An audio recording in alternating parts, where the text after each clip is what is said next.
వాక్యంలోకి వెళ్దాం. అందరూ బైబిల్ తీసుకోండి. ఏ స్వార్థను ధ్యానిస్తున్నాం? మత్తయి సువార్త ఎన్నో అధ్యాయం? 9వ అధ్యాయాన్ని ధ్యానిస్తున్నాం. రై 9వ అధ్యాయం 27 నుంచి 31 వరకు నేను చదువుతాను, మీరు వినండి. యేసు అక్కడి నుండి వెళ్ళుచుండగా ఇద్దరు గుడ్డివారు ఆయన వెంట వచ్చి, దావీదు కుమారుడా, మమ్మను కరుణించుమని కేకలు వేసిరి. ఆయన ఇంట ప్రవేశించిన తరువాత ఆ గుడ్డివారు ఆయన ఎద్దుకు వచ్చిరి. యేసు, నేను ఇది చేయగలనని మీరు నమ్ముచున్నారా అని వారిని అడుగగా, వారు నమ్ముచున్నాం ప్రభువా అని ఆయనతో చెప్పిరి. అప్పుడు ఆయన వారు కన్నులు ముట్టి, మీ నమ్మిక చొప్పున మీకు కలుగునుగాక అని చెప్పినంతలో వారు కన్నులు తెరవబడెను. అప్పుడు యేసు, ఇది ఎవరికీ తెలియకుండా చూచుకొనుడని వారి ఖండితముగా ఆజ్ఞాపించెను. అయినను వారు వెళ్ళి ఆ దేశమంతటా ఆయన కీర్తి ప్రచురము చేసిరి. హల్లెలూయా. కూర్చో. ఇక్కడ జరిగిన సంభవం ఏంటంటే, యేసు ప్రభు ఒక ఊరిలో గుండా వెళ్తూ ఉంటే అక్కడ ఇద్దరు గుడ్డి వాళ్ళు కేకలు వేస్తున్నారంట. ఏమని? యేసయ్యా మమ్మల్ని కరుణించుము, యేసయ్యా మమ్మల్ని కరుణించుము అని కేకలు వేస్తున్నారంట. తర్వాత యేసు ప్రభు ఒక ఇంట్లోకి ప్రవేశించిన తర్వాత ఆ గుడ్డివారు కూడా ఆ ఇంట్లోకి వచ్చారు. గుడిలో వాళ్ళ ఇంటికి వచ్చిన తర్వాత యేసు ప్రభు వారు చూసి, నేను మీ కన్నులను తెరవగలనని, మీకు చూపు ఇవ్వగలనని మీరు నమ్ముతున్నారా అని అడిగితే వాళ్ళు ఏమన్నారు? అవునయ్యా, మేము నమ్ముతున్నాము, మీరు మాకు చూపు ఇవ్వగలరు, మాకు దృష్టి ఇవ్వగలరు అని మేము నమ్ముతున్నాము అని చెప్పారు. అప్పుడు యేసు ప్రభు ఏమంటున్నాడు? అయితే మీరు నమ్మినారు కాబట్టి మీ నమ్మక చొప్పున మీకు జరుగుతుంది అని చెప్పి వారి కళ్ళు ముట్టగానే వారికి ఏమైంట? కళ్ళు తెరవబడ్డాయంట.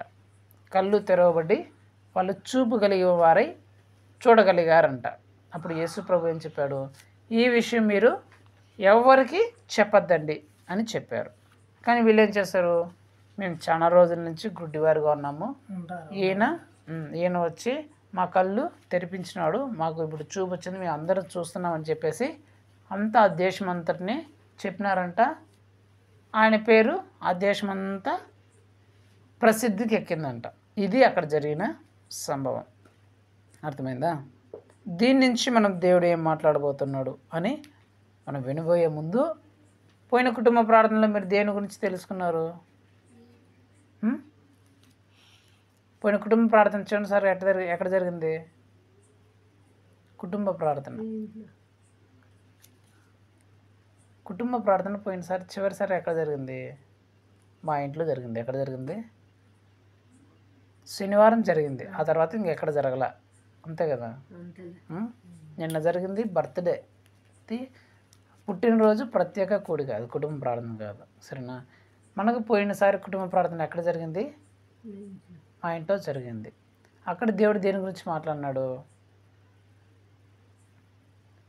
నీ పరిస్థితి చివరిలో ఉన్నా సరే, చివరి క్షణంలో ఉన్నా సరే, అందరూ చేతులు ఎత్తేసినా సరే, ఇంకా చేయలేము, మా వల్ల కాదు అని అందరూ చేతులు ఎత్తేసినా సరే, డాక్టర్లు కానీ, మంత్రగాలు కానీ, కుటుంబ సభ్యులు కానీ, చివరికి ఆ వ్యక్తులు కానీ చేతులు ఎత్తేసినా సరే, ఆ చివరి క్షణంలోనైనా నువ్వు యేసుక్రీస్తుని ఆశ్రయిస్తే ఎలాంటి కార్యాలు జరిగాయి, వాళ్ళ దశ ఎలా తిరిగిపోయింది, వాళ్ళ పరిస్థితి ఎలాగా అద్భుతంగా మారిపోయింది అనేది నలుగురు ఎగ్జాంపుల్ తీసుకొని దేవుడు ఆ రోజు మనతో మాట్లాడినాడు కదా. అది చివరి క్షణంలోనైనా సరే నీ దశ, నీ పరిస్థితి మారిపోవాలంటే, అక్కడికక్కడే మారిపోవాలంటే ఏం చేయాలనే దాని గురించి దేవుడు ఆ రోజు మాట్లాడినాడు కదా. సరే, ఈరోజు దేవుడు దేని గురించి మాట్లాడుతున్నాడు అంటే, ప్రత్యేకంగా ఎక్కడున్న సంభవం గురించి దేవుడు మాట్లాడట్లేదు, కానీ అక్కడి నుంచి ఒక పదాన్ని తీసుకొని దానిలో నుంచి దేవుడు మనందరితో మాట్లాడాలనుకుంటున్నాడు. ఆ పదం ఏంటంటే, చదువు మత్తయి సువార్త 9వ అధ్యాయం 29 చదువు. 29:32 చదువు. 29:30.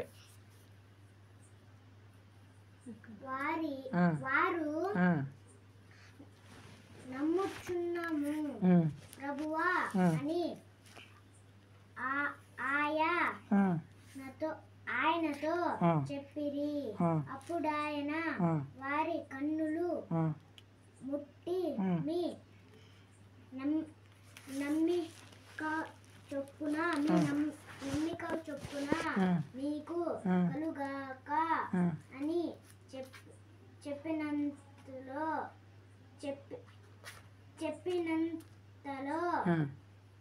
వారి కన్నులు తెరవబడెను. హల్లెలూయా. వారి కన్నులు తెరవబడ్డాయంట. వారి కన్నులు తెరవబడ్డాయి. వారు కళ్ళు తెరవబడ్డాయి. వాళ్ళు కళ్ళు తెరిచారు అంట. అప్పటి వరకు వాళ్ళ కళ్ళు ఏమైనాయి? మూసుకొని ఉన్నాయి, అంతే కదా. వాళ్ళు చూడని వారిగా ఉన్నారు అప్పటి వరకే.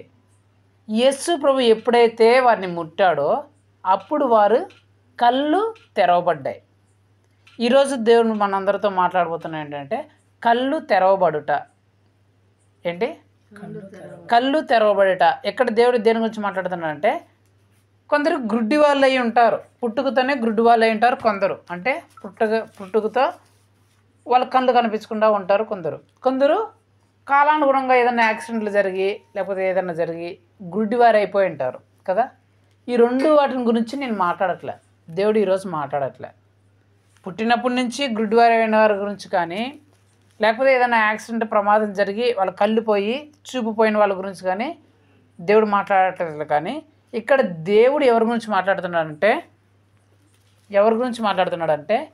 కళ్ళు ఉండి కూడా చూడకుండా ఉంటారే, కళ్ళు ఉండి కూడా గుడ్డివారై ఉంటారే, వాళ్ళ గురించి దేవుడు మాట్లాడుతున్నారు. కళ్ళుండి కూడా చూడకపోవడం అంటే ఏంటి? కళ్ళు కనిపించట్లేదారా నీకు? కళ్ళు నెత్తికి ఎక్కాయా అంటాలా మనం. అంటే వాడికి యాక్చువల్గా కళ్ళు మామూలు చూపు కనిపిస్తుంది. వాళ్ళకి ఏం చేస్తుంది? మామూలు చూపు ఉంటుంది. మామూలుగా అన్నిటినీ చూస్తారు. కానీ కొన్ని పరిస్థితులు సంభవాల దగ్గర వాళ్ళ కళ్ళున్న చూసినట్లు మాకు తెలియదులే అన్నట్లుగా వీళ్ళు ప్రవర్తిస్తూ ఉంటారు. వాళ్ళ గురించి ఇప్పుడు దేవుడు మనందరితో మాట్లాడుతున్నాడు. కళ్ళు ఉండి ఈ లోకపు చూపు కలిగి ఉన్నా కూడా అక్కడ ముందున్న సంభవాన్ని చూడని, గ్రహించని, అర్థం చేసుకొని గుడ్డి వాళ్ళు కొందరు ఉంటారు. వాళ్ళ కళ్ళు ఉంటాయి, మామూలు చూపు ఉంటుంది, కానీ ముందర జరిగే సంభవాల్ని వాళ్ళు చూసి కూడా చూడనట్లు, కళ్ళున్నా కూడా వాళ్ళకు దాన్ని చూసి కూడా చూడనట్లు పట్టించుకొని గుడ్డి వాళ్ళ గురించి దేవుడు ఇప్పుడు మాట్లాడుతున్నాడు. అలాంటి గుడ్డి వాళ్ళని యేసు ప్రభు ముట్టితే వాళ్ళకున్న గుడ్డితనం పోతుందంట. ఆ గుడ్డితనం దేవుడు చెప్తుంది అంటే కళ్ళున్న వాళ్ళు చూడలేకున్నారే, ఆ గుడ్డితనం పోతుందంటే ఇప్పుడు యేసు ప్రభు కళ్ళు తెరిపిస్తే అలాంటి గుడ్డితనం పోయి వీళ్ళకి చూపు వస్తుంది. నేనే మీకు ఎగ్జాంపుల్ చెప్తాను. ఒక ఎగ్జాంపుల్ చెప్పి తర్వాత మనం మీకు అది ఎలాంటి గుడితనం అంటే, సపోజు ఒక వ్యక్తి అన్నాతమ్ముళ్ళు ఒక పెళ్లి చేసుకున్నారు అనుకుందాం. అన్నాతమ్ముళ్ళు లేకపోతే ఇది వద్దులే, ఇంకో ఎగ్జాంపుల్ తీసుకుందాం. ఒక ఆఫీస్లో గవర్నమెంట్ ఆఫీసర్ ఉన్నాడు అనుకుందాం.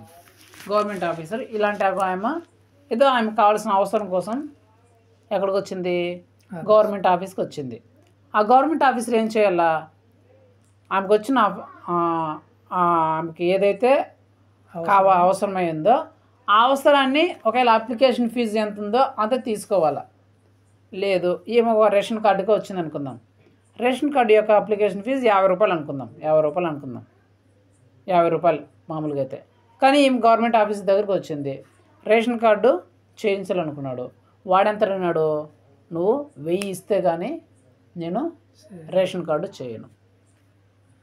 ఈమె లబోదిబోని కుట్టుకుంది, అయ్యా నేను పెద్దన్నయ్యా, నా వల్ల కాదయ్యా, నేను కూలి చేసుకుంటే సంపాదించామన్నయ్యా, నా 1000 రూపాయలు తేలనయ్యా అని లబోదిబోని కుట్టుకుంటుంది, ఏడుస్తుంది, కాళ్ళు పట్టుకుంటుంది. కానీ వాడే అట్లంతా పక్కపో, అంత కాదు, 1000 రూపాయలు ఇస్తే నేను చేయిస్తా, లేకపోతే చేయించను అంటున్నాడు. ఈమెమో అయ్యా నా పరిస్థితి చూడయ్యా, తినడానికి కూడా లేదయ్యా, ఇక్కడ కూడా నడుచుకుంటాను వచ్చాను, తినడానికి కూడా అంత బేదరాలు ఏంటంటే ఈడేమంటున్నాడు, నువ్వు బేదరాలు అయితే నాకేమి, నువ్వు తింటే నాకేమి, తినకపోతే నాకేమి, నీకు రేషన్ కార్డు కావాలా, నాకు 1000 రూపాయలు నేను ఇస్తా, లేకపోతే నేను ఇవ్వను ఇప్పుడు ఇన్ని కళ్ళు ఉన్నాయా లేదా? కళ్ళు ఉన్నాయి, ఆ పరిస్థితి చూస్తున్నాడా లేదా? చూస్తున్నాడు. ఆ? ఆయన పరిస్థితి చూస్తున్నాడు, కళ్ళు ఉన్నాయి, కానీ డబ్బులు మాత్రం వాడికి కావాల్సింది ఖచ్చితంగా 1000 రూపాయలు ఇవ్వాల్సిందే అని అంటున్నాడు. దీన్ని ఏమంటారంటే గుడ్డితనం. ఇటు కళ్ళున్నా ఆమె పరిస్థితి చూస్తున్నా, ఆమె ఇంత పేద స్థితిలో ఉంది, ఆ 50 రూపాయలు కూడా లేని పరిస్థితిలో ఆమె నడుచుకుంటూ వచ్చిందనే స్థితిలో ఉన్నా, ఇటు కళ్ళుండి చూస్తున్నా కూడా అయినా సరే అన్ని పట్టించుకొని నువ్వు నాకు 50 రూపాయలు అని అంటాడే. కళ్ళున్నా చూడని గుడ్డితనం.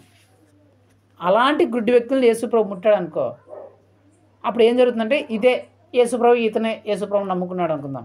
ఇతనే యేసుప్రభు నమ్ముకున్నాడు. ఎలాగో యేసుప్రభు గురించి తెలిసింది. యేసుప్రభు బైబిల్లో దేవుడు వాక్యాలు బోధించినాడు. లంచం తీసుకోవడం నేరము, లంచం తీసుకున్న వాళ్ళు నాకు అసహ్యులని చాలా మాటలు ఉంటాయి లంచం గురించి. లంచం కంటే వ్యభిచారి, లంచం తీసుకున్నాడు వ్యభిచారితో సమానము, లంచం తీసుకుంటే పరలోక రాజ్యంలో నీకు లేదనే చాలా వచనాలు ఉంటాయి. దాన్ని వీడు చదివాడు, వీడు భయపడ్డాడు.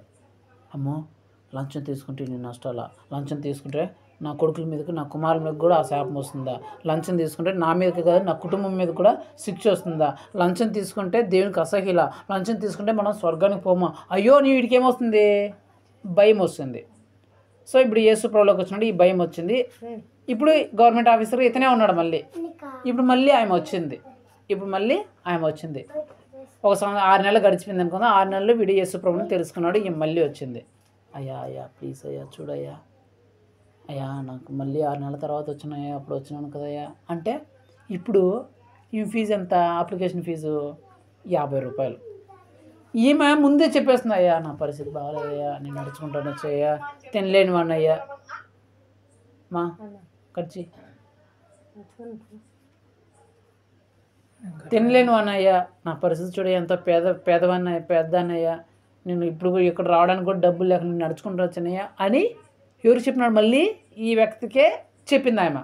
అప్పుడు ఈడేం చేస్తున్నాడు, అర్రే అప్పుడు వచ్చిన ఆమె ఈమె కదా, ఆ రోజు నేను ఎంత తప్పు చేసినాను, ఈమె ఎంత పేద స్థితిలో ఉన్నా కూడా ఆ రోజు నేను కకృతి 1000 రూపాయల కోసము ఈమె ఎంత హింసించినాను, బాధ పెట్టాను అని చెప్పేసి ఈమె పరిస్థితిని చూసి, ఈమె అలా ఉండడాన్ని చూసి, పేదరికంలో ఉండడాన్ని చూసి, ఆమె అవతారాన్ని చూసి ఆయన ఏమనుకున్నాడు, అప్లికేషన్ ఫీజు 50 రూపాయలు కదమ్మా, నువ్వు కూడా 50 రూపాయలు వద్దులమ్మా, నేనే ఇస్తానమ్మా నీ బదులు 50 రూపాయలు, ఆ 50 రూపాయలు కూడా నేనే ఇస్తానమ్మా అని చెప్పేసి ఆమె అప్లికేషన్ తీసుకొని ఆ 50 రూపాయలు కూడా ఆయనే కట్టేసి, ఆమె పేద స్థితిని చూసి ఆయనే కట్టేసి, ఆయనే అప్లికేషన్ ప్రాసెస్ చేసి ఆమెకు రేషన్ కార్డులాగా వచ్చేలాగా చేసినాడంట. ఎవరు, ఇతనే. యేసు ప్రభుని నమ్ముకోక ముందేమో ఇటు కళ్ళున్న గుడ్డితనంలో ఉన్నాడు.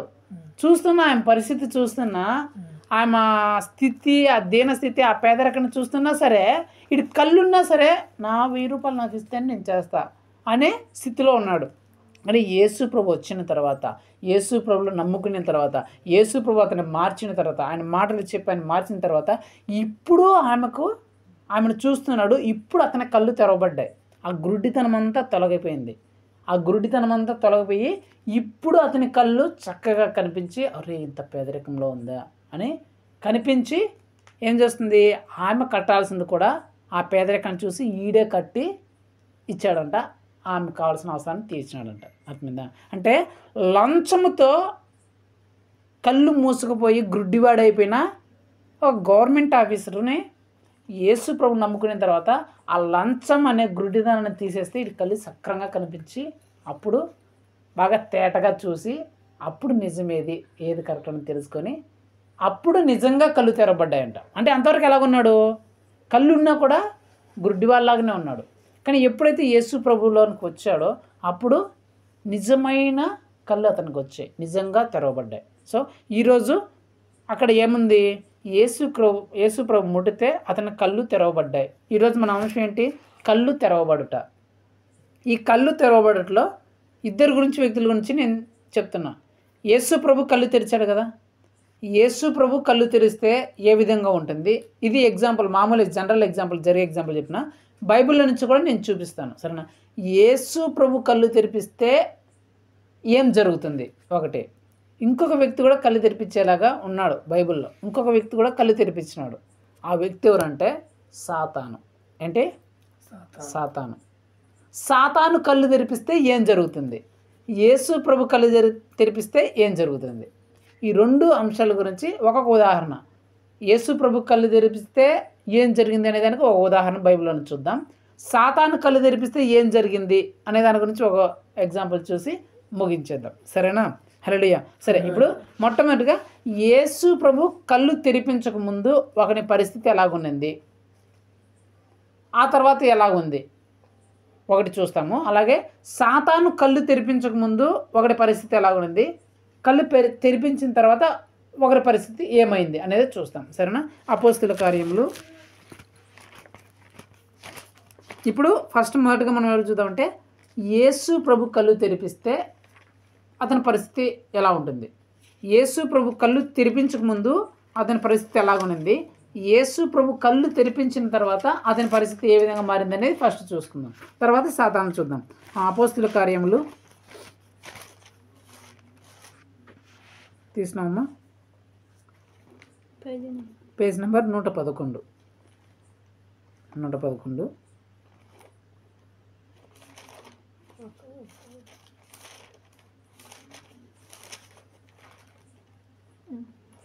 9వ అధ్యాయం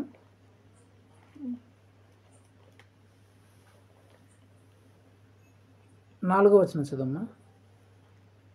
అప్పుడతడు నేల మీద పడి, సౌలా సౌలా, నీవేళ నన్ను హింసించుననునని తనతో ఒక స్వరము పలుకుట వినెను. హల్లెలూయా. సరే, ముందు ఫస్ట్ నుంచి చదువుదాం, అప్పుడు మీకు బాగా అర్థమవుతుంది. సరేనా? మీకు ఈ స్టోరీ అంతా తెలియదు కాబట్టి నేను ఫస్ట్ నుంచి చెప్పాల్సి వస్తుంది. మీరు బైబిల్ బాగా ముందు మీరు కొత్తగా నేర్చుకుంటున్నారు కాబట్టి ఈ స్టోరీలు అంతా మీకు తెలియదు, ఈ కథలంతా మీకు తెలియదు. ఒకవేళ మీరు బైబిల్ చదివితే నాకు ఇలా చెప్పాల్సిన అవసరం వచ్చేది కాదు. కానీ ఇక్కడ జరిగిన సంభవం మీకు తెలిసేలాగా నేను చెప్తాను. ఫస్ట్ 9:1-2 నేను చదువుతాను, మీరు వినండి. త్వరగా చూసుకుందాం. సౌలు ఇంకను ప్రభువు యొక్క శిష్యులను బెదిరించుటయు హత్య చేయుటను తనకు ప్రాణాధారమైనట్టు ప్రధాన యాజకునికి వెళ్ళి, ఈ మార్గమందున్న పురుషులనైనను స్త్రీలనైనను కనుగొని ఎడల వారిని బంధించి యెరూషలేమునకు తీసుకుని వచ్చుటకు దమస్కులోని సమాజముల వారికి పత్రికలిమ్మని అడిగాను. అతడు ప్రయాణమై చేయుచు దమస్కు మార్గమునకు దగ్గరకు వచ్చినప్పుడు అకస్మాత్తుగా ఆకాశం నుండి ఒక వెలుగు అతని చుట్టూ ప్రకాశించును. అప్పుడు అతడు నేల మీద పడి, సౌలా సౌలా, నీవేళ నన్ను హింసించుచున్నావని తనతో ఒక స్వరము పలుకుట వినెను. ప్రభువా, నీవేవడని అతడు అడుగా, ఆయన, నీవు హింసించున్న యేసును, లేచి పట్టణంలోకి వెళ్ళుము, అక్కడ నీవేమి చేయవలనో అది నీకు తెలుపబడినని చెప్పాను. అతనితో ప్రయాణం చేసిన మనుషులు ఆ స్వరమును వినిరు కానీ ఎవరినూ చూడలేక మౌనులై నిలబడిరి. సౌలు నేల మీద నుండి లేచి కన్నులు తెరిచినను ఏమీయూ చూడలేకపోయెను గనుక వారు అతనిని చెయ్యి పట్టుకొని దమస్కులోనికి నడిపించిరి. హల్లెలూయా. ఇక్కడ జరిగిన సంభవం ఏంటంటే, సౌలు అనే ఒక వ్యక్తి ఉన్నాడు.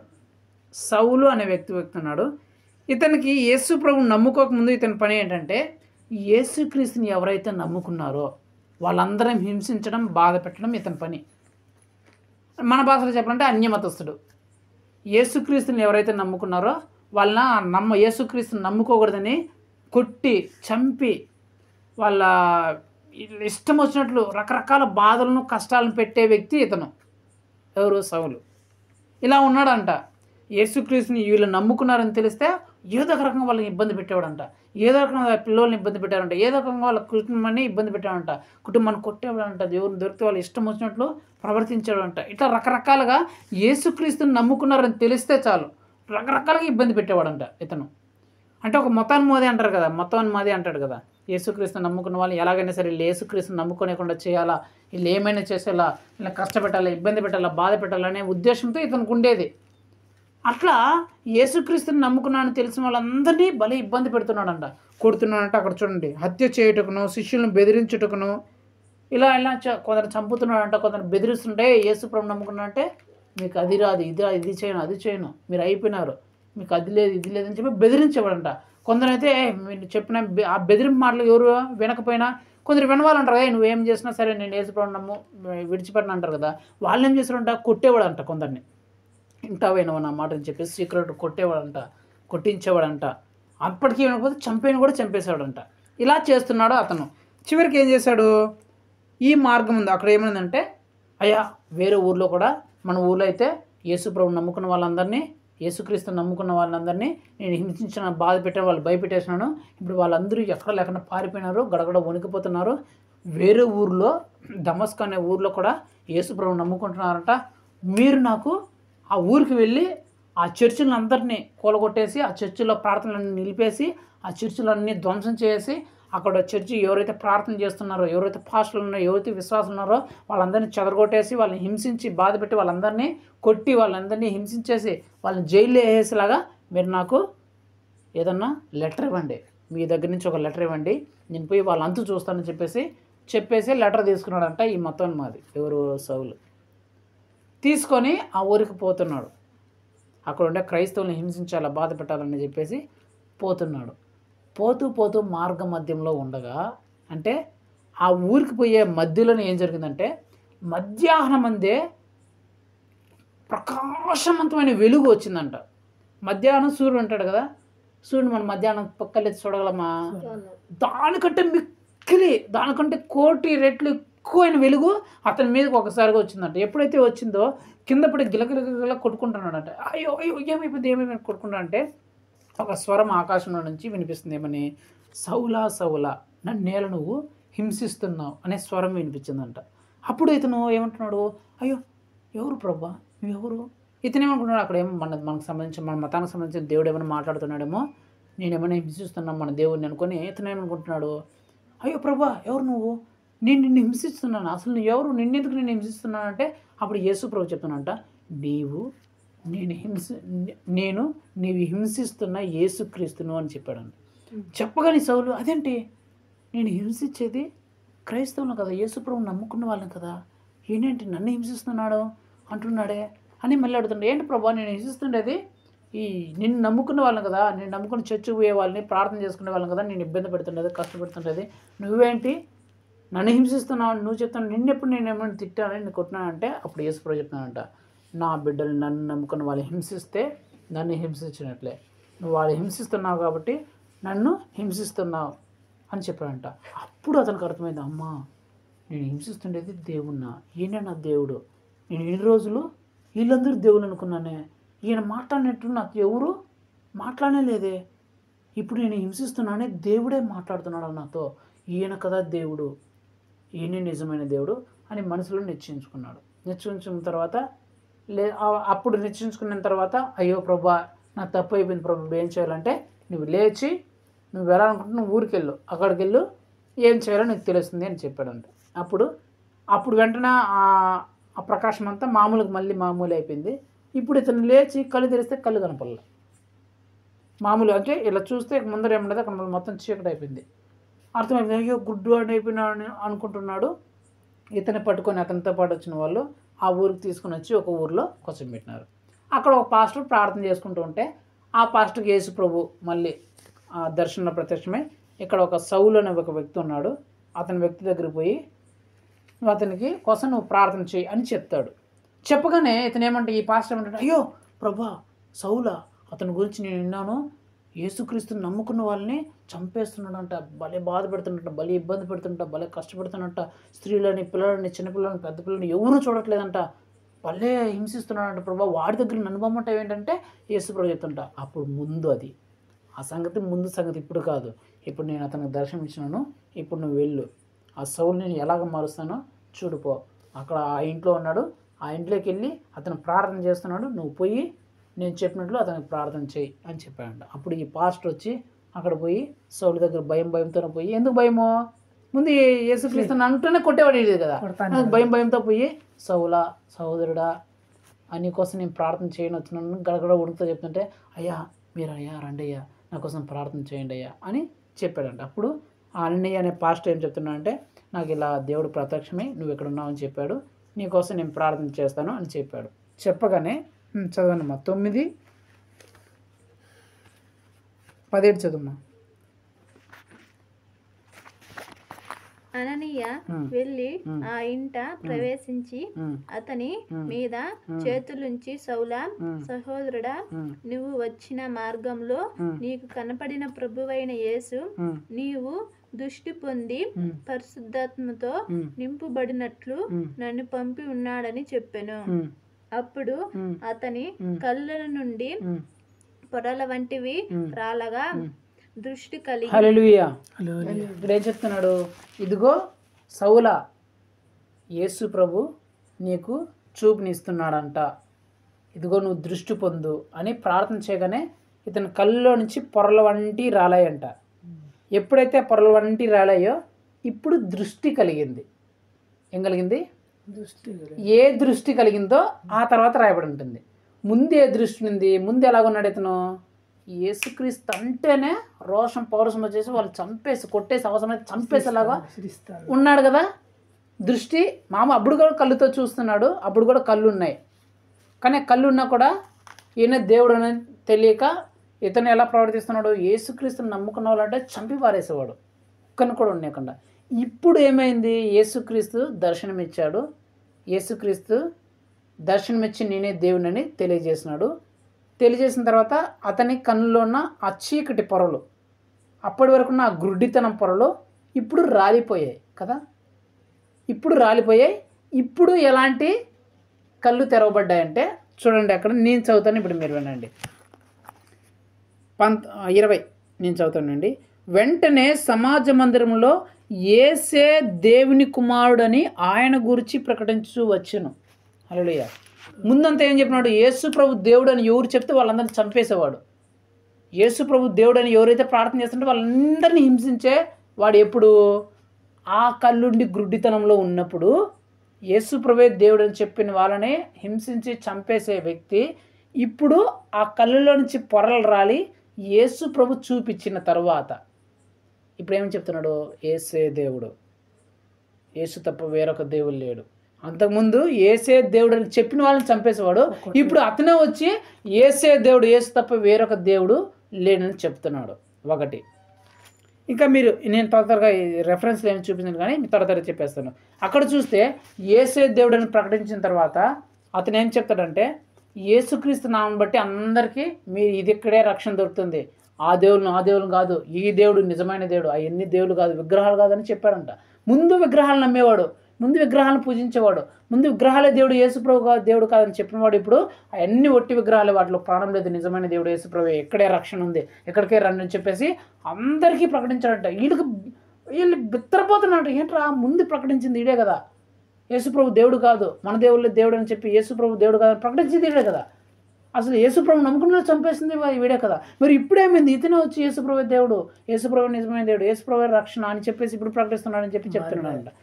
తర్వాత వచ్చి అనేక అద్భుతాలు చేశాడంట. యేసుప్రభు నామంలో రోగులను స్వస్థపరిచాడంట, దయ్యాలను వెలగొట్టాడంట, చచ్చిపోయిన వాళ్ళు లేపాడంట, ఇతన్ని పాములు వచ్చి కరిచినా ఇతనికి ఏ హాని జరగలేదంట, ఇతను ప్రార్థన చేస్తే అద్భుతాలు జరిగిపోయినట్ట.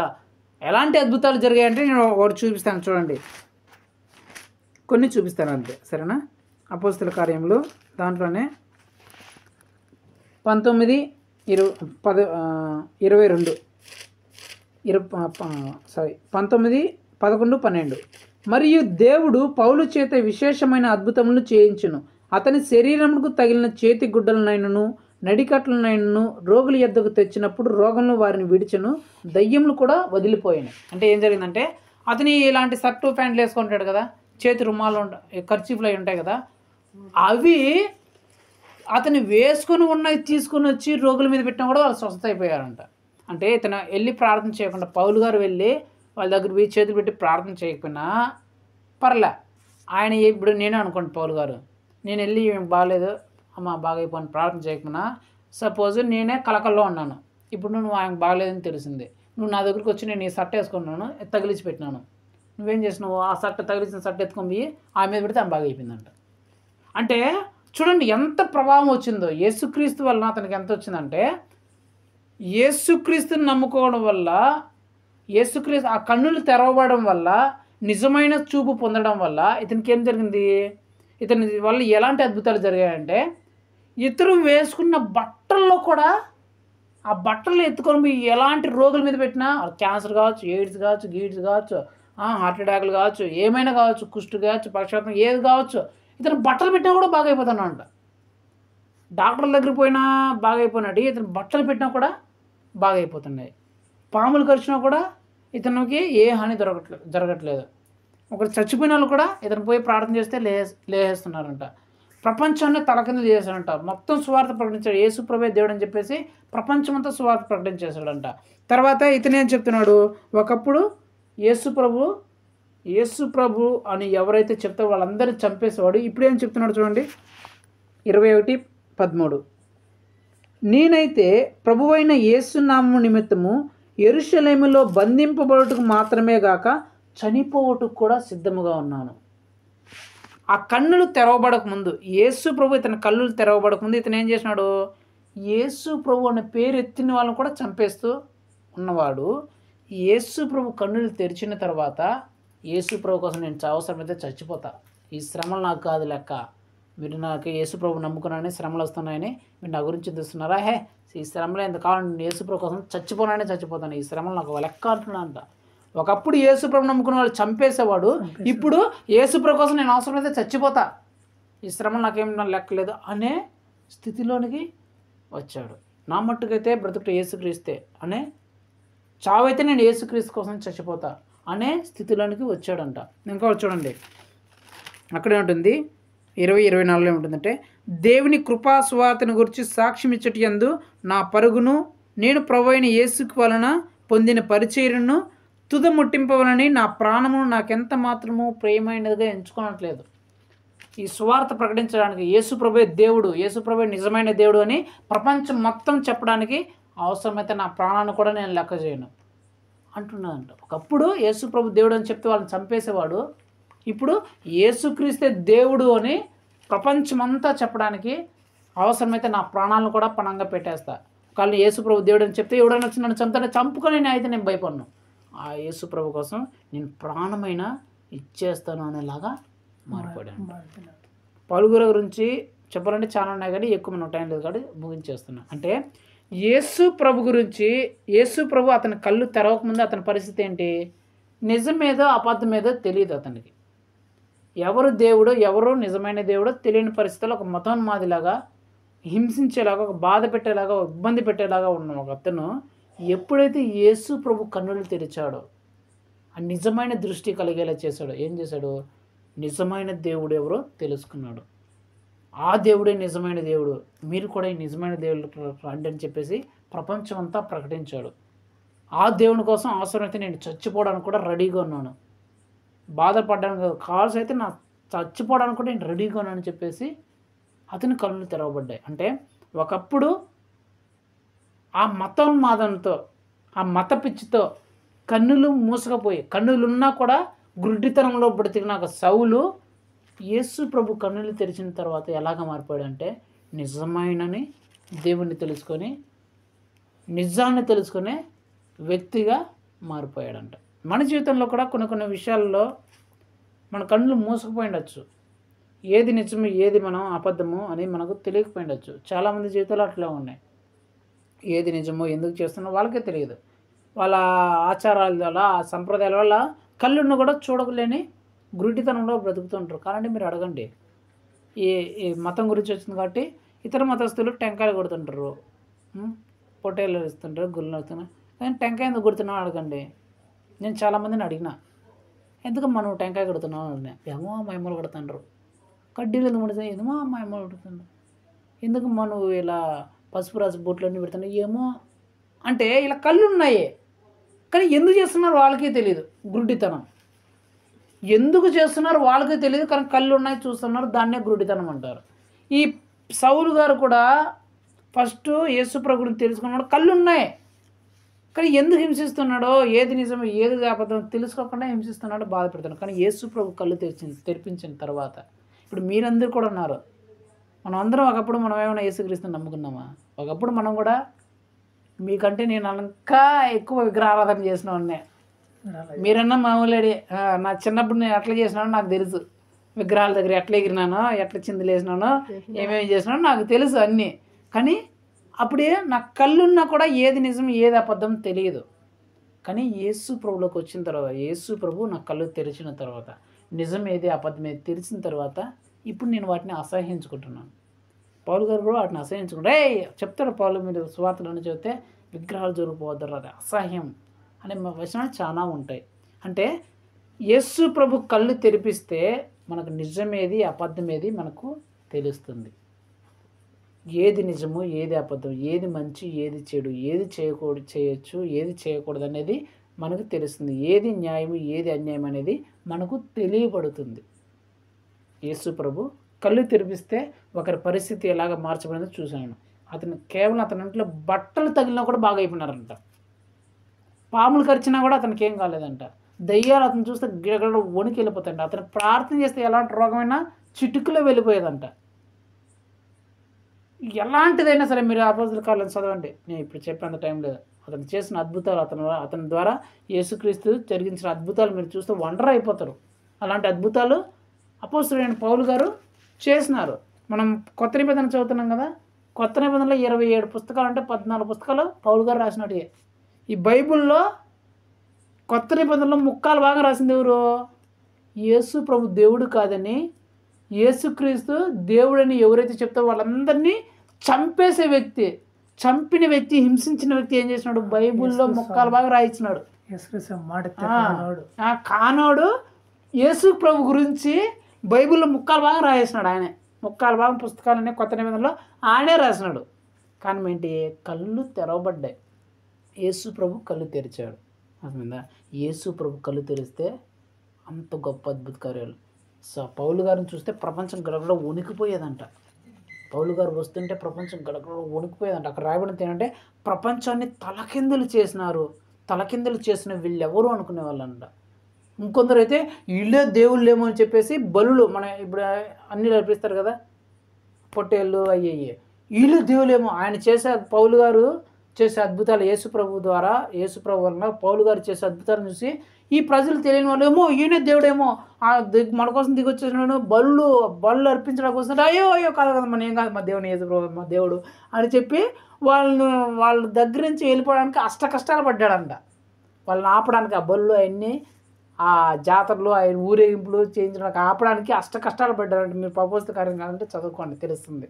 అంటే చూడండి, ఒకప్పుడు ఎలాంటి ఉండే వ్యక్తి ఇప్పుడు ప్రపంచమైనా సరే అతని ద్వారా తలకిందలుగా మార్చబడేలాగా, ఇతడే దేవుడేమో అనుకునే ప్రజలందరూ అనుకునేలాగా మార్చబడిపోయిందంటే కారణం ఏంటి?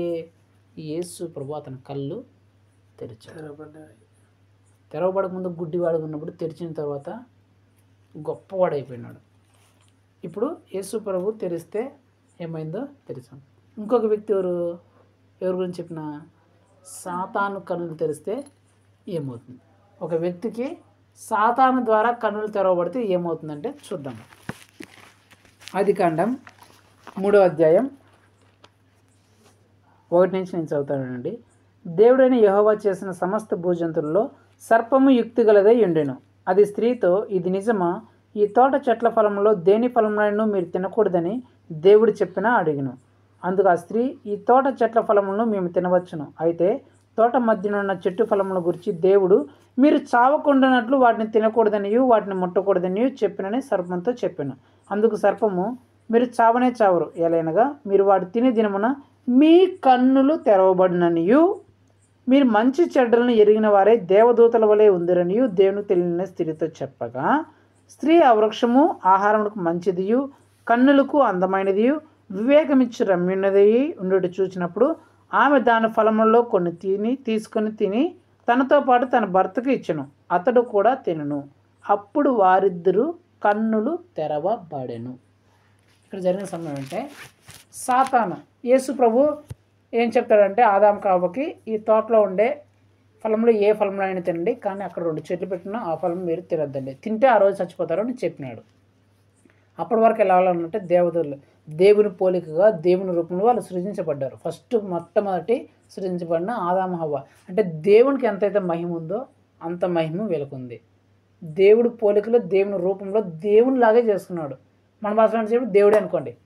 అంటే దేవుడు ఎలాగున్నాడో వీళ్ళు అంతే మహిమతో, అంతే ప్రభావంతో, అంతే శక్తితో దేవుడు వీళ్ళని ఇద్దరిని చేసినాడు.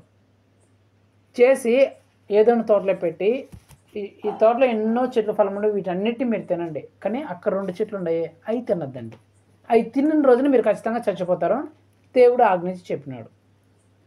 ఆ తోటలో వాళ్ళు ఉన్నారు. ఆ తోటలో ఎవరు ప్రవేశించారంటే సాతాను ప్రవేశించింది. ఎవరు? సాతాను ప్రవేశించి వాడేం చేసినాడు?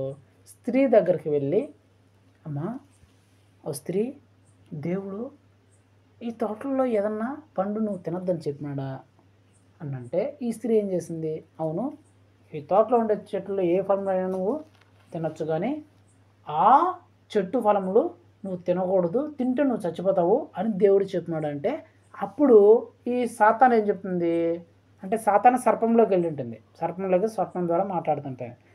సాతాను ఏం చెప్తాడంటే, లేదు లేదు, మీరు ఆ పండ్లు తింటే మీ కళ్ళు తెరవబడతాయి, మీ కళ్ళు తెరవబడి మీరు దేవదూతలు, ఏంజల్స్ అంటారు కదా, వీళ్ళ పేర్లు పెట్టుకుంటారు కదా, ఐఎమ్ ఏంజల్ అని, దేవదూతల్లాగా మేము మారిపోతాము, మీరు మారిపోతారు.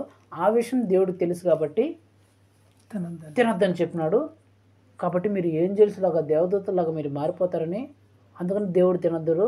కాబట్టి నువ్వు ఆ పండును చూడంటే, ఆ పండును చూసినప్పుడు అది బాగా అందంగా అనిపించిందంట. ఈ సర్పం చెప్పినప్పుడు, ఈ సాతాను చెప్పినప్పుడు ఆ పండు ఎలా కనిపించింది, బాగా అందంగా బాగున్నట్టు కనిపించిందంట. అప్పుడు ఏం చేసింది, ఈమె పోయి తీసుకొని ఆ పండు పీక్కొని తినేసింది. ఏం తినింది కాక అలా భర్తకు కూడా వచ్చింది, ఆడు కూడా తినేసినాడు.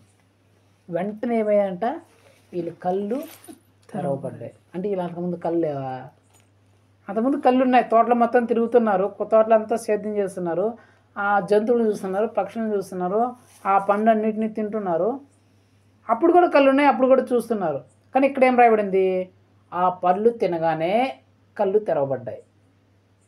అంతకుముందు పరిస్థితి, వాళ్ళ పరిస్థితి ఎలాగుంది, ఇప్పుడు పరిస్థితి ఎలాగుందో మనం చెప్తాం. అంతకుముందు పరిస్థితి ఏంటంటే, వీళ్ళు అక్కడ ఏం కష్టపడింది ఏమీ లే, ఆ తోటలో మొత్తం అంతా యేసు ప్రభువే సమకూర్చి పెట్టినాడు. అన్ని చెట్లు వేసినాడు, అన్ని చెట్లు ఫలాలు కాసేలాగా చేసినాడు, నీళ్ళకి 10,000 4 నదులు పారేలాగా చేసినాడు, జంతువులు వీళ్ళ మాటకు లోబడాలా, పక్షులు లోబడాలా, పక్షులు అన్నిటినీ మీద వీళ్ళకి అధికారం ఇచ్చినాడు. వీళ్ళని ఎలాగ పరిచినాడు, దేవుడు రూపంలో దేవుడిలాగానే చేసినాడు. వాటి అన్నింటినీ ఏలండి, ఈ ప్రపంచాన్ని మొత్తం ఈ జంతువులని పక్షులు అన్నింటినీ ఏలండి అని చెప్పేసినాడు. అంటే దేవుడికి ఉన్న అధికారం అంతా ఇప్పుడు వీళ్ళు, భూమి మీద ఇల్లే దేవుళ్ళు అనుకోండి, యేసు ప్రభు స్వర్గంలో దేవుడు అయితే భూమి మీద ఇల్లే దేవుళ్ళు, వీళ్ళు ఏం చెప్తే అట్లా జరుగుతుంది. ఇప్పుడు యేసు ప్రభు ఈ సాతాను ఆ కన్నులు తెరవకముందు వీళ్ళ పరిస్థితి ఇది, దేవునిలాగా ఉన్నారు వీళ్ళు.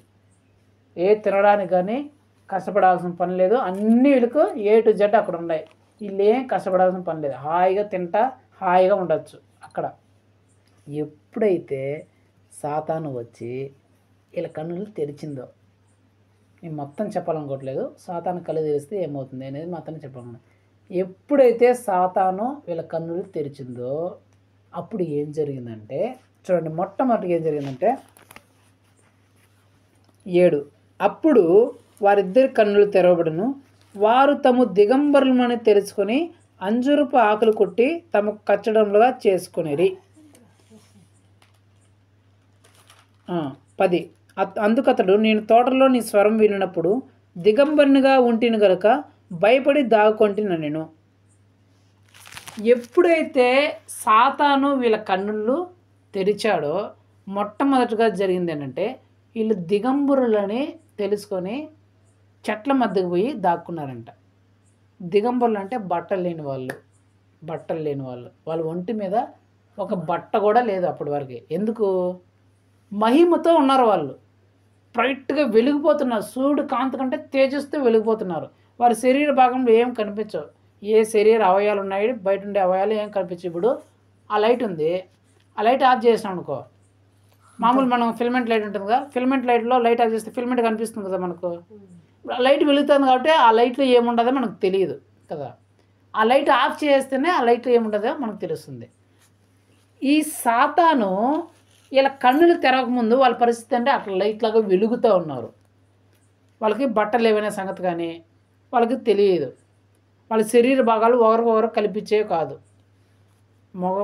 మగ వ్యక్తి ఉన్నాడు, ఆడేమో వాళ్ళ శరీర భాగాలు ఇద్దరికీ కనిపించేది కాదు. ఎందుకు, వాళ్ళు అట్లాగా దేవుని మహిమతో వెలిగిపోతూ ఉన్నారు, వాళ్ళ లోపల ఉండే ఇద్దరికీ కనిపించలే.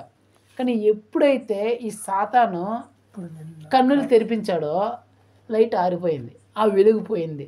ఎప్పుడైతే వెలిగిపోయిందో ఈ మగవాడి శరీర భాగాలన్నీ ఆడాయం కనిపిస్తున్నాయి, ఆడాయం శరీర భాగాన్ని మగాళ్ళని కనిపిస్తున్నాయి. ఇద్దరికి బట్టలు లేవు, బట్టలు లేకపోతే మనకి ఏం కలుగుతుంది, సిగ్గే కదా కలిగేది, సిగ్గు అవమానం వస్తుంది కదా. వీళ్ళకేం పుట్టింది, సిగ్గు అవమానం కలిగింది. ఎప్పుడైతే సాతాను వీళ్ళ కన్నులు తెరిచాడో సిగ్గు అవమానం వచ్చింది. వాళ్ళ జీవితంలోకి సిగ్గు అవమానం ప్రవేశించింది. రెండోదిగా మేము అంతా చదివి చెప్పలేం కానీ నేను చెప్పేస్తాను డైరెక్ట్గా, టైం అయిపోతుంది కాబట్టి. సిగ్గు అవమానం కలిగింది. తర్వాత యేసు ప్రభు వచ్చి పిలిచినా కూడా వాళ్ళ చెట్ల దగ్గర దాంకుంటున్నారు, అంటే దేవునికి దూరం అయిపోయినారు. సిగ్గు అవమానం కలిగింది, దేవునికి దూరం అయిపోయినారు. అక్కడ రాయబడిన మాట ఏమిటంటే, ఆదాము ఏం చెప్తున్నానంటే, నీ స్వరమును నేను వింటిని కనుక భయపడి దాక్కున్నాను అని చెప్తున్నాడు యేసు ప్రభుతో. అంటే భయం కూడా ప్రవేశించింది వాళ్ళ జీవితంలోకి. సిగ్గు అవమానం కలిగింది, భయము కలిగింది, దేవునికి దూరం అయిపోయినారు. తర్వాత ఇక్కడ మీరు కింద చదివితే శిక్షలు వచ్చినాయి వాళ్ళ మీదకి. స్త్రీకేమో శిక్షలు ఇచ్చినాడు, నువ్వు గర్భఫలం నేను హెచ్చిస్తాను, నువ్వు వేదంతో పిల్లలను కంటావు, నువ్వు పిల్లలు కనేటప్పుడు నీకు వచ్చే నొప్పులు, నువ్వు పడే ఆ బాధ అంతా ఇంత కాదని చెప్పేసి స్త్రీకి శిక్ష విధిస్తాడు. పురుషునికి శిక్ష విధిస్తాడు. ఏమని, నువ్వు నా మాట వినకుండా ఆ సాతాను చెప్పినట్లు చేసినావు కాబట్టి ఇంక నువ్వు ఈ భూమిని దున్నుకొని నువ్వు పంట పండించుకోవాలా, నీ చెమట కార్చే నువ్వు సంపాదించుకోవాలా, నీకు ఎక్కడ సహాయం రాదు, నువ్వు భూమిని దున్నితే అవి నీకు ముళ్ళ పొదలను గచ్చ పొదలను మొలిపిస్తాయి, నీ కష్టంతో నువ్వు బతకాలా అని చెప్పేసి దానికి పురుషునికి కూడా శిక్ష వచ్చింది. అంటే చివరికి ఏమొచ్చింది, శిక్ష వచ్చింది, కష్టాలు శ్రమలు బాధలు అన్నీ వచ్చేసాయి, సహాయం అంతా పోయింది.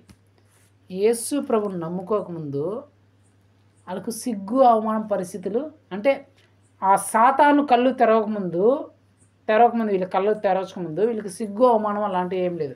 యేసు ప్రభులు ఉన్నంత వరకు వీళ్ళకి ఎలా ఉన్నారు, ఏ సిగ్గు అవమానం అనేది లేకుండా ప్రకాశిస్తూ వెలుగుతూ ఉన్నారు, దేనికి కొదవ లేకుండా ఉన్నారు, సమాధానంగా ఉన్నారు, ధైర్యంగా బలంగా ఉన్నారు, అన్నిటి మీద రాజుగా ఉన్నారు.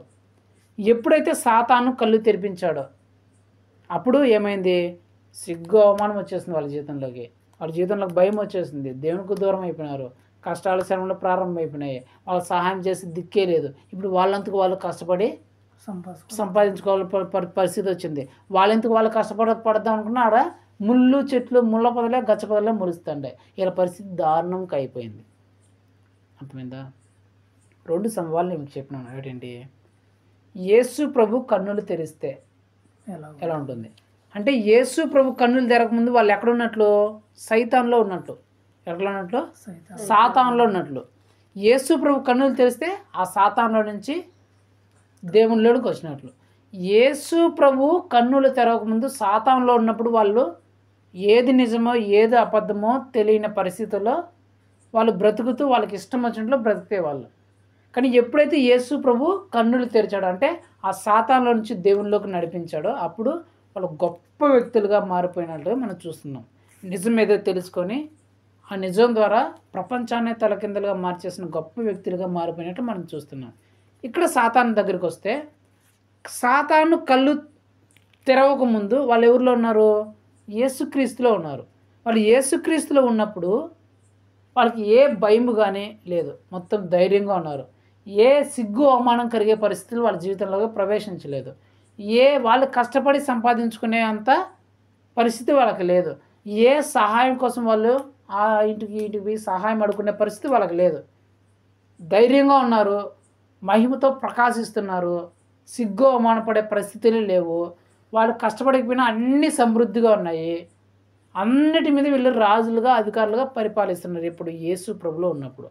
ఎప్పుడైతే సాతాను మాటలు విని సాతాను చేత కళ్ళు తెరవబడి సాతాను లోకంలోకి వచ్చారో కష్టాలు ప్రవేశించినాయి, సిగ్గు అవమానాలు ప్రవేశించాయి, భయాలు ప్రవేశించాయి, దేవునికి దూరం అయిపోయినారు, శిక్షలు వాళ్ళ మీదకి వస్తున్నాయి, నిందలు అవమానాలు వస్తున్నాయి, పరిస్థితి దారుణంగా మార్చబడిపోయింది. సో దేవుడు కళ్ళు, యేసు ప్రభు కళ్ళు తెరిపిస్తే సాతానులోంచి దేవునిలోనికి వస్తే జీవితం అలాగుంటుంది. సాతాను కళ్ళు తెరిపిస్తే అంటే యేసు ప్రభులో నుంచి సాతాను లోకంకి వస్తే జీవితం ఇలాగుంటుంది. యెహోషువ కాదు, నిర్గమాకాండంలో సంఖ్యాకాండంలో ఒకటి ఉంటుంది. బిలాము అనే వ్యక్తికి శపించాలని అతను తీసుకొని వస్తాడు. దేవుని ప్రజలను శపించాలని తీసుకొని వస్తే యాక్చువల్గా బిలాము డబ్బులు తీసుకొని శపించడానికే వస్తాడు. కానీ అక్కడ యేసు ప్రభు బిలాము కన్నులు తెరుస్తాడంట. అక్కడ ఉంటుంది, కన్నులు తెరిచిన వాడి దేవభక్తి అని చెప్పేసి. శపించడానికి వచ్చిన బిలాము దేవుని ప్రజలను చూసి ఆశీర్వదించేస్తున్నాడంట. సాతాను దగ్గర ఉన్నప్పుడు శపించాలని చూశాడు, కానీ ఎప్పుడైతే యేసు ప్రభు కన్నులు తెరిచాడో ఆశీర్వదించే వాళ్ళగా మారిపోయాడు. సో వీటన్నిటినీ దగ్గర నుంచి నేను మీకు చివరిగా ఫైనల్గా కంక్లూజన్గా ఒక సింపుల్గా మీకు చెప్పాలనుకుంటున్నానంటే, యేసు ప్రభు కన్నులు తెరవకముందు ఒక వ్యక్తి సైతాన్ లోకంలో ఉంటాడు. యేసు ప్రభు కన్నులు తెరిచిన తర్వాత సాతాన్ లోకంలో నుంచి దేవుని లోకంలోకి వస్తాడు. ఒక సాతాను కన్నులు తెరిస్తే, సాతాను కన్నులు తెరకముందు ఒక వ్యక్తి దేవునిలో ఉంటాడు. సాతాను కన్నులు తెరిపించిన తర్వాత సైతాన్ లోకంలోకి వస్తాడు. యేసు ప్రభు కానీ కన్నులు తెరిపిస్తే సాతాను లోకంలో ఉన్న ఒక వ్యక్తి, ఏది నిజమో ఏది అబద్ధమో తెలియని వ్యక్తి యేసు ప్రభు ద్వారా కన్నులు తెరిపింపబడి దేవునిలోనికి వస్తే ఒక గొప్ప వ్యక్తిగా మార్చబడిపోతాడు. అదే దేవునిలో అన్ని సమృద్ధి కలిగిన ఉన్న ఒక వ్యక్తి సాతాను చేత కన్నులు తెరిపించబడి సాతాను మాయలో పడిపోయి సాతాను లోకంలోకి వస్తే అష్ట కష్టాలు పడి అతని పరిస్థితి ఘోరంగా మార్చబడిపోతుంది. చాలామంది వ్యక్తుల జీవితాల్లో ప్రపంచం జరుగుతూనే ఉంది. చాలామంది మన జీవితాల్లో మనకు చుట్టూ తెలిసిన జీవితంలో ఒకప్పుడు చాలా నీచమైన స్థితిలో బ్రతికి యేసుక్రీస్తుని నమ్ముకోకముందు చాలా నీచంగా ఘోరంగా దారుణమైన పరిస్థితుల్లో బ్రతికిన వాళ్ళు ఉన్నారు. వాళ్ళు యేసుక్రీస్తుని నమ్ముకున్న తర్వాత వాళ్ళ పరిస్థితులన్నింటినీ మార్చబడిపోయి గొప్ప ఉన్నత స్థితిలోకి వెళ్ళిన వాళ్ళు ఉన్నారు. వాళ్ళు మీరు కూడా ఒక ఎగ్జాంపులే, మనమందరూ ఒక ఎగ్జాంపులే. ఒకప్పుడు యేసుక్రీస్తుని నమ్ముకోకముందు మన పరిస్థితులు కూడా ఎంతో దారుణం, ఎంతో నీచం, ఎంతో దుర్మార్గం ఎట్లా ఉన్నాయి మన బ్రతుకులు. ఇప్పుడు యేసుక్రీస్తుని నమ్ముకున్న తర్వాత, అంటే యేసుక్రీస్తు మన కళ్ళు తెరిచిన తర్వాత ఇప్పుడు మన పరిస్థితి గొప్పగా మంచిగా మార్చబడింది. ఇది యేసుక్రీస్తు కన్నులు తెరవడం. ఒకప్పుడు మనం గుడ్డిగా ఉన్నాం, యేసు ప్రభు ద్వారా కన్నులు తెరవబడి గొప్ప స్థాయిలోకి వచ్చినాం. రెండో వ్యక్తులు ఏంటంటే, ఒకప్పుడు యేసు ప్రభులో ఉన్నారు, యేసు ప్రభులో ఉన్నవాడికి వాళ్ళకి ఏ కొదువ ఏది ఇబ్బంది లేకుండా హాయిగా ప్రశాంతంగా బ్రతుకుతూ ఉన్నారు. కానీ ఎప్పుడైతే సాతాను వాళ్ళ జీవితంలోకి ప్రవేశించిందో వాళ్ళు మళ్ళీ ఆ చెడు అలవాట్లోకి పోయి నిందల్ని, అవమానాలని, కష్టాలని, నష్టాలని, భయాల్ని, శ్రమల్ని, ఇబ్బందులు తెచ్చుకునే వాళ్ళు కూడా మన కళ్ళ మంది మనం చూస్తున్నాం. యేసుక్రీస్తులో ఉండి మరలా సాతాను మాయలో పడిపోయి ఆ చెడు పనులు చేసి వాళ్ళ జీవితం మీదకి ఎలాంటి నిందలు తెచ్చుకున్నారో, ఎలాంటి అవమానాలు తెచ్చుకున్నారో, ఎలాంటి కష్టాలు, ఎలాంటి నష్టాలు, ఎలాంటి శ్రమలు, ఎలాంటి వ్యాధిని, ఎలాంటి రోగాల్ని, ఎలాంటి శిక్షలు తెచ్చుకున్నారో మన కళ్ళ ముందు మనం చూస్తున్నాం. కాబట్టి మనం ఎప్పుడు దేవుని చేత కళ్ళు తెరవబడిన వాళ్ళగా ఉండాలి తప్ప సాతాను మాయలో పడిపోయి సాతాను చేతిలో కళ్ళు తెరవబడే పరిస్థితికి మనకు వెళ్ళకూడదు. అలా వెళితే మన జీవితాలు చాలా చాలా దారుణంగా తయారవుతాయి. కాబట్టి మనం ఎలా ఉండాలా? ప్రభువా, నా కళ్ళు ఎప్పుడు నీ ద్వారానే తెరవబడాలా, సైతాను చేత నా కళ్ళు తెరవబడకూడదు అని మనం ప్రార్థన చేసేవారిగా మనం ఉండాలి. సరేనా? చివరిగా నేను ఆ వాక్యాన్ని చదివేసి ముగిచ్చేస్తాను. చూడండి, సంఖ్యాకాండం 22. కాబట్టి అతడు బెయోరు కుమారుడైన బిలామును పిలిపించుటకు అతని జనుల దేశమందిరి నది యొద్దనున్న పెతేరునకు దూతల చేత ఈ వర్తమానం పంపెను. ఒక జనము ఐగుప్తులో నుండి వచ్చును, ఇదిగో వారి భూతలమును కప్పి నా ఎదుట దిగిన్నారు. కాబట్టి నీవు దయచేసి వచ్చి నా నిమిత్తము ఈ జనులు శపించుము అని చెప్పి ఒక రాజు పంపించాడు. దేవుని ప్రజల్ని శపించమని ఒక మంత్రగానికి ఒక వ్యక్తి చెప్పి పంపించాడు. ఆ మంత్రగాడు ఏం చేస్తున్నాడు? దేవుని ప్రజలను శపించాలని అతని దగ్గర డబ్బులు తీసుకొని మంత్రాల ద్వారా, తంత్రాల ద్వారా, చేతపల్లి సంజ్ఞలు ఉంటారు కదా, వీటి ద్వారా దేవుని ప్రజల్ని శపించాలని చెప్పేసి వస్తుంటే ఇక్కడ ఏం జరిగింది? అక్కడికి వచ్చిన తర్వాత చూడండి 24లో ఏముంటుందంటే,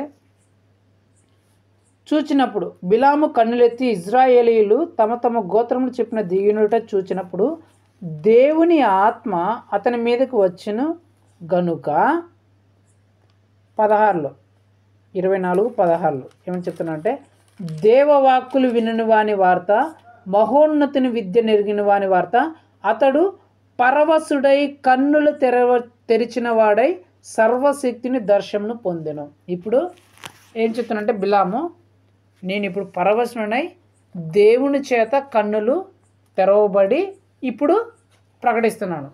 దేనికోసం పంపించినాడు అతను? డబ్బులు ఇచ్చి మంత్రాల చింతరాలు చేతబడి ఏం చేయమని? దేవుని ప్రజల్ని శపించమని ఇతన్ని పంపించాడు. కానీ అక్కడికి రాగానే దేవుని ప్రజలు చూడగానే యేసు ప్రభు అతని కన్నులు తెరిచాడంట. ఆ మంత్రగాడి యొక్క ఆ కన్నులు తెరవగానే ఇప్పుడు చెప్తున్నాడు, ఇప్పుడు నేను దేవుని చేత కన్నులు తెరవబడి ఇప్పుడు ఏం చెప్తున్నాడు? శపించాల్సిన వ్యక్తి ఇప్పుడు ఏం చెప్తున్నాడు అంటే చూడండి, ఏమని శపింపగలను? దేవుని శపింపలేదే. ఏమని భయపెట్టగలను? దేవుని భయపెట్టలేదే అని చెప్పి ఇక్కడ చూడండి, ఇదిగో దీవించుమని నాకు సెలవాయను, ఆయన దీవించను, నేను దాన్ని మార్చలేను. ఎప్పుడైతే నా కళ్ళు తెరవబడ్డాయో శపించడానికి వచ్చిన వ్యక్తి ఇప్పుడు ఏం చేస్తున్నాడు? దీవించేస్తున్నాడు, ఆశీర్వదించేస్తున్నాడు. ఎందుకోసం వచ్చినాడంటే రత్నమ్మ కుటుంబము, ఈ జోసెఫ్ అన్న కుటుంబము నాశనం అయిపోవాలా, వాళ్ళ పిల్లలు నాశనం అయిపోవాలా, వాళ్ళ బ్రతుకులు చిన్నాభిన్నం అయిపోవాలా, వాళ్ళ అష్ట కష్టాలు దరిద్రాలు పడాలా అని డబ్బులు తీసుకుని వచ్చినాడు.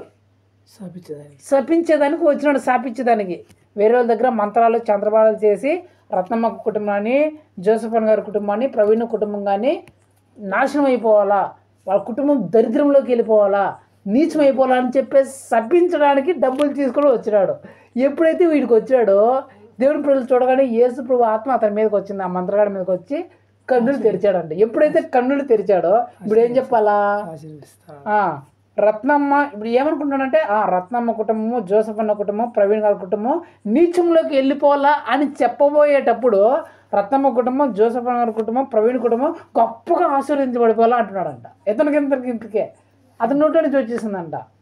వీళ్ళ పిల్లలు చెడిపోవాలా, దరిద్రం అయిపోవాలా అని చెప్పాల్సిన అతను వీళ్ళ పిల్లలు గొప్ప స్థాయికి వెళ్ళిపోవాలా అని ఎలా చెప్పేస్తున్నాడంట. వీళ్ళు అష్ట కష్టాలు పడాల్సిన అని చెప్పాల్సిన బిలాము ఇప్పుడు ఏం చెప్తున్నాడు? వీళ్ళు గొప్ప లాభాలు వచ్చేసి గొప్ప స్థాయికి వెళ్ళిపోవాలా అని చెప్తున్నాడు. వీళ్ళు ఇల్లు కూలిపోవాలని చెప్పాల్సిన బాగా ఇప్పుడు 10 ఇల్లు 20 ఇల్లు వచ్చేయాలి, వీళ్ళు ఆస్తులు సంపాదించుకోవాలని ఆస్తులు ఇచ్చేస్తున్నాడంట. అంటే సైతాన్లో ఉన్నప్పుడు శపించాలని వచ్చిన ఒక వ్యక్తి యేసు ప్రభు ఎప్పుడైతే కళ్ళు తెరిపించాడో శపించాలని వచ్చి ఎప్పుడు ఏం చేస్తున్నాడు? దీవించేస్తున్నాడు, ఆశీర్వదించేస్తున్నాడు. అంటే యేసు ప్రభు కన్నులు తెరిపిస్తే మన మీదకి శపించాల్సిన వచ్చిన శాపాలను కూడా మనకి ఎట్లా మార్చేస్తాడు? ఆశీర్వాదాలుగా మార్చేస్తాడు. అదే చెప్తున్నాడు. అక్కడ చూడండి, అక్కడ ఏమైనా ఉంటుందంటే నేను చదువుతాను, ఆ మాట చదివేసి ముగించేద్దాం. చూడు 11:23-11. అంతటా బాలాకు బిలాముతో, నీవు నాకేమి చేసేదివి? నా శత్రువులను శపించుటకు నిన్ను రప్పించి తిని, అయితే నీవు వారిని పూర్తిగా దీవించితివనెను. అందుకు అతడు, యెహోవా నా నోట ఉంచిన దానిని నేను శ్రద్ధగా పలుకువద్దా అని ఉత్తరం ఇచ్చాను. నా శత్రువుల్ని శపించాలని నిన్ను పంపిస్తే నువ్వేంటయ్యా శపించడం అంటే ఆశీర్వదిస్తున్నావు అంటే అతను ఏం చెప్తాడంట? నన్ను ఏం చేయమంటావయ్యా? యేసు ప్రభు ఆశీర్వదించినాడు. నువ్వు శపించేదాన్ని, నువ్వు శాపాలు పెడితే ఆ శాపాలను దేవుడు ఆశీర్వాదాలుగా మార్చేసినాడు. నన్నేం చేయమంటావు? నా చేతిలో ఏముంది? ఆయన అంతా చేసింది. ఆయన ఆ శాపాలని ఆశీర్వాదాలుగా మార్చేసినాడు అని చెప్పేసి ఇతను చెప్తున్నాడంట. అంటే మనల్ని శపించే వాళ్ళు, మనల్ని దూషించే వాళ్ళు, మనల్ని నిందించే వాళ్ళు చాలామంది ఉంటారు కదా. నేను ఎందుకు మిమ్మల్ని చెప్పేది? సర్లేమ్మా, తిరిగితే తిట్టుకోండి, వదిలేయండి, శపిస్తే వదిలేయండి అని ఎందుకంటాను చెప్పండి? కారణం ఇదే. వాళ్ళు ఎన్ని తిడతారో, ఎన్ని సేవలు పడతారో అన్ని దేవుడు మనకు ఆశీర్వాదంగా మార్చేస్తాడంట. అందుకని దాని గురించి తెలుసు కాబట్టి తిట్టుకోండి, మీరు వదిలేయండి, మీకు దీవెన, మీకు ఆశీర్వాదం ఎందుకు చెప్తానంటే నాకు ఈ విషయం తెలుసు కాబట్టి యేసు ప్రభు కన్నులు తెరిపిస్తే ఇతరులు ఎంతమంది మనం తిట్టినా, దూషించినా, నిందించినా ఆ దూషణలు, తిట్లు అన్నీ మనకు ఆశీర్వాదాలుగా మారిపోతాయి. హల్లెలూయా. కాబట్టి ఇతరులు దూషిస్తున్నారని, నిందిస్తున్నారని మనం భయపడాల్సిన పనులు. ఎందుకు? మన కన్నులు తెరిచింది ఎవరు? యేసు ప్రభు మన కన్నులు తెరిచాడు కాబట్టి ఆ శాపాలన్నింటిని మనల్ని ఆశీర్వాదాలుగా మార్చేసి మనల్ని ఆశీర్వదించేస్తాడు. కాబట్టి 3 ఎగ్జాంపుల్ మీకు చెప్పినాను. ఈ 3 ఎగ్జాంపుల్ మీరు ఇప్పుడు గుర్తుపెట్టుకోవాలి. సాతాను కన్నులు తెరిస్తే యేసు ప్రభు కన్నులు తెరిపిస్తే ఒక అబద్ధంలో బ్రతుకుతున్న వాళ్ళు, మూఢనమ్మకంలో గుడ్డితనంలో బ్రతుకుతున్న వాళ్ళు కూడా నిజాన్ని తెలుసుకొని ఏది నిజం ఏది అబద్ధం అని తెలుసుకొని గొప్ప స్థాయికి వెళ్ళిపోతారు. శపించాల్సిన వచ్చిన వాళ్ళు ఆశీర్వదించేస్తాడు యేసు ప్రభు కన్నులు తెరిస్తే. అదే సాతాను కన్నులు తెరిస్తే సాతాను కన్నులు తెరిపిస్తే బాగా ఉన్నోళ్ళు కూడా నీచమైన పరిస్థితుల్లోకి వెళ్ళిపోతారు.